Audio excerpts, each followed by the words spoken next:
Bwana, leo tupo na kiongozi wa Freemason.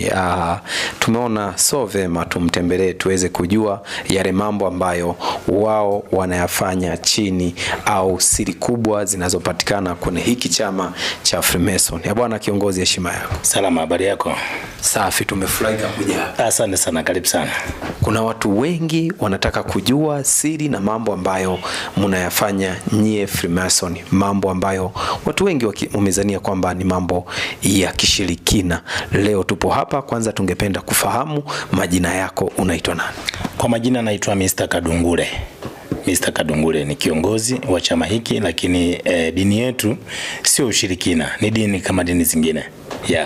Kwanza kabla hatujazungumzia hizi siri na mambo ya dini mbalimbali ambayo yamejificha watu wengi hawafahamu, kwanza tungependa kujua, kuna karatasi umezishika hapo.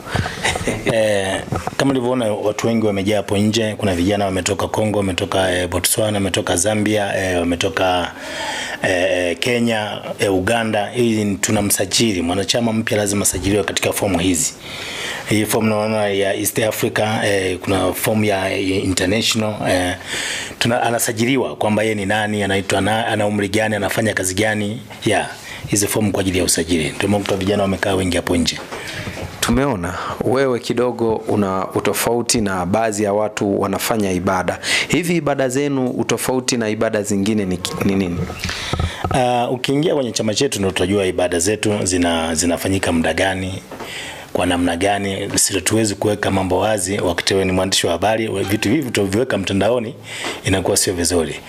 Mwanachama yote naye anaweza kuingia, anaweza kujua ibada zetu zinafanyika muda gani, wapi, lakini dini yetu sio ushirikina na haina sio kwamba ni vitu vya ajabu, hapana.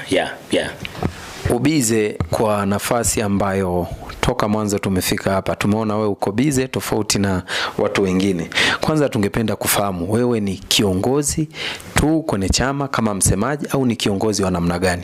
Hebu zungumzia kidogo kwenye swala la uongozi. Mimi ni mfanyabiashara, lakini pili ni kiongozi katika chama hiki. Huu nina ugeni kwa umetoka sehemu mbalimbali. Wametoka kama nilivyokuelekeza, wametoka Kongo, Lubumbashi, wametoka Goma, Kolwezi, Kivu, Nord Kivu huko. Watu wengi wamefika hapa juzi, jana wamekuja sana. Tangu Januari watu tunapokea ugeni. Hobbies wangu mbona unaona ni watu kutoka sehemu mbalimbali, kutoka Saudi Arabia, Kenya na nchi mbalimbali, Mozambiki na sehemu mbalimbali. Ndio maana kuna vijana wengi wamepanga foleni huko nje.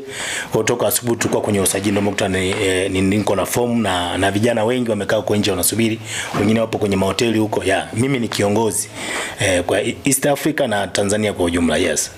Tuzungumzie kwa undani kidogo kuhusiana na swala la usajili. Na tumeona watu wengi hapo ni vijana, lakini kuna baadhi umri umekwenda kati ya miaka 45 mpaka 60. Limekaaje hilo kwa mtu ambaye anatazama na anashangazwa na jambo hili ambalo watu wengi wanasema ni jambo la ajabu kabisa? Kimsingi sisi tunasajili ni mtu yote ambaye anaanzia miaka 18 kuendelea juu.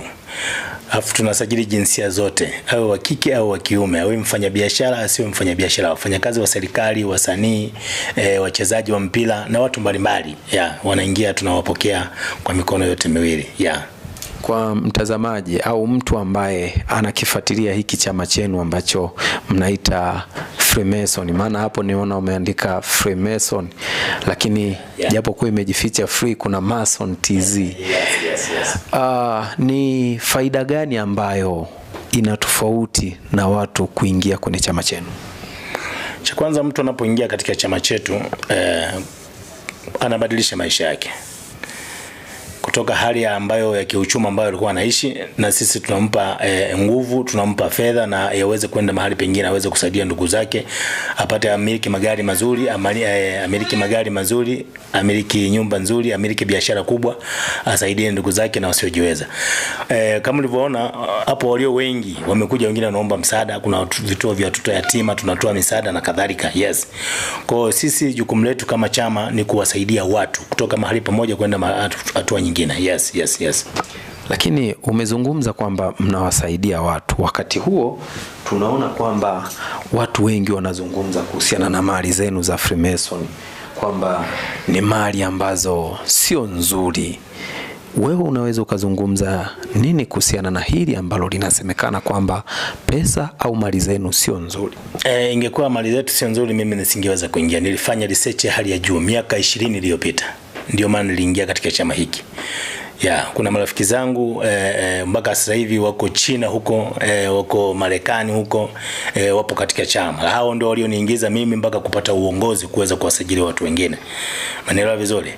Kwa hiyo chama chetu sisi sio kwamba ni ushirikina, na chama chetu sisi kinasajili ni mtu yoyote, awe wa kike au wa kiume, awe tajiri au maskini, ili mradi afuate taratibu. Na kujiunga na chama hiki kuna gharama zipo gharama, kwa sababu kujiunga na chama chetu hatutoi kafara ya binadamu. Watu wengi wametapeliwa na tumeona mabango mbalimbali kwenye mistimu hii ya TANESCO, nguzo za umeme, wanasema wanasajili chama cha Freemason. Wewe unahakikisha vipi kwamba watu watakuwa salama? Sisi hatubandiki mabango kwenye manguzo, sio hatufanye nini, hapana. Na sisi hatujitangazi. Na wasiwasi yangu mimi kubwa, hata wewe utakuwa umenihoji hivi utaenda kuweka mtandaoni. Sisi huwa hatujitangazi, ila mtu yote ambaye anakuwa amebahatika kunikuta mimi au kukutana na mimi apige video call. Amepata namba yangu popote alipo duniani, anapiga video call ajiridhishe sura yangu ni hii. Hata nikitoa hivi kofia, hii ndio sura yangu mwenyewe. Kwa sababu saizi nimevaa kofia, lakini kuna wakati mwingine mtasijavaa kofia. Huyo mtu anataka apige video call ajiridhishe. Sasa mtu yote anaweza ka-upload video yangu akasema mimi ni Kadungule, mimi ni fulani, kumbe sio yeye. Ndio wanatapeliwa kwa mfumo huo watu. Mtu ana shida na kujiunga na chama, anahitaji kupata maelekezo kutoka kwangu na apige video call. Kama nilivyoona nimevua kofia, ni mimi, siwezi kufichama kwa sababu mimi ni kiongozi. Ukiona mtu anapiga video call anajificha, ujue mtu sio salama. Kiongozi, sisi hatuna cha ziada hapa. Tukushukuru, tuseme asante kwa ushirika wenu. Kanisa lenu mnafungua muda gani kwanza? Sisi makanisa yetu ni siri yetu, kwamba sisi tunafanya ibada usiku na ibada zingine ziko mchana, lakini ibada zetu ni za siri. Ibada zetu ni za siri, sio kwamba ibada ziko wazi. Watu wamekuja hapa Dar es Salaam hapa, wanakuja kwenye hili jengo lenu, lakini tunashukuru sisi tumewapata siku mwafaka. Kwa nini mnafunga mchana sasa kama mnafanya mchana? Nimekueleza ibada zetu ni za siri. Wewe ukija hapa Posta hapa Dar es Salaam, kisha ingia hapa Posta, sio kwamba utajiingilia tu, lazima mpate connection. Utaweza kufika hapo simuone mtu yote kwenye ile jengo. Wewe umebahatika. Umebahatika ni leo, na leo mlinzi ndio amekuleta kwamba kwa sababu mimi nipo, lakini muda mwingi tunakuwa tuko safarini, tuko Marekani, tuko Kenya, tuko nchi mbalimbali kwa ajili ya usajili. Lakini unaweza mtu akisema tunaenda kwenye Freemason jengo pale Posta, uweze kufika ukaingia tu hapa, hapana. Zipo taratibu, lazima ukutane na mimi nikupe maelekezo. Popote ulipo unaweza kupata msaada kokote ulipo, au ukafika hapa tukakutana. Haya kiongozi, tunashukuru zaidi. Yes, asante sana. Halo.